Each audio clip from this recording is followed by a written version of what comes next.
aplink tyla, kaip Lenin vyksta visa, kas brangu.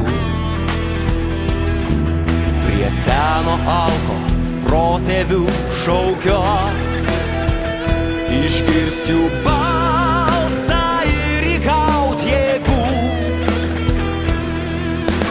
Nei ugnis, nei vanduo kelio nepastos, kol vaga širdis mūs, kol viltis gyva.